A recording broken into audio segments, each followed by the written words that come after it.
I'm a general oncology chaplain here at the clinic. Well, the most important thing is communication. Ironically, as a chaplain before I was diagnosed, I would see patients say to their nurse, "Oh, I'm fine, everything's just great, everything's good." And then the nurse would leave the room and they'd go, "Oh man, I get these headaches and it's really bad. And, I was nauseated." And I said, "Why didn't you tell your nurse?" "Well, I don't want to complain." And this is like, going into the restaurant and then you're starving hungry, but you don't want to order anything because you don't want to bother the chef and you don't want to bother the waiter. You know how somebody says, "Well, you can't possibly understand." I kind of live for that, right? Because I go, "Oh, no, really, I can. I really can." I finished chemo, a year ago. And then their jaw drops and it's a whole new conversation. It was like this wall came down because they're like, "Oh, you understand. You totally understand."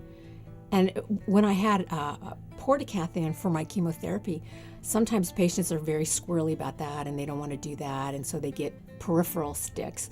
And that's just hard. It's hard for everybody. And so I could whip down my sweater and go, "Well, you see, it's right here. It's like a little gumdrop.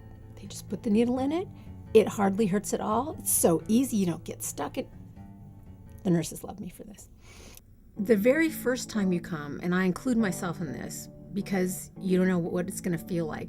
You have a lot of anxiety about how's it going to feel going into my veins. There's this fear that like you're going to start, shaking, or you're going to blow up or drop dead or something like that.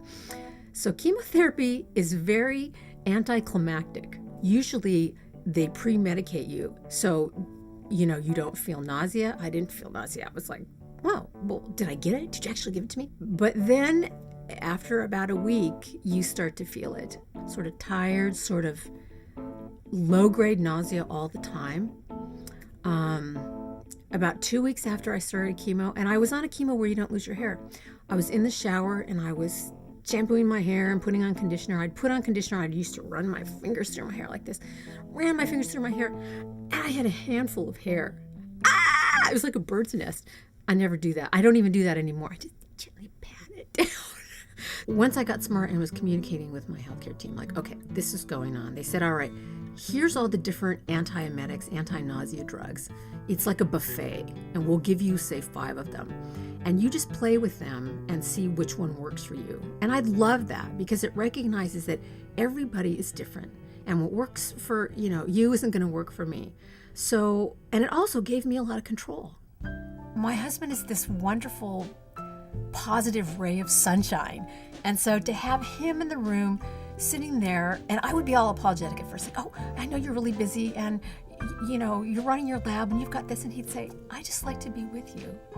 That just was so wonderful. Just so wonderful. So weirdly, chemo became our time to just be together and have my bottled water and drink my, tea and eat my Lorna Doones. And it was almost like a date. It turned out to be very special.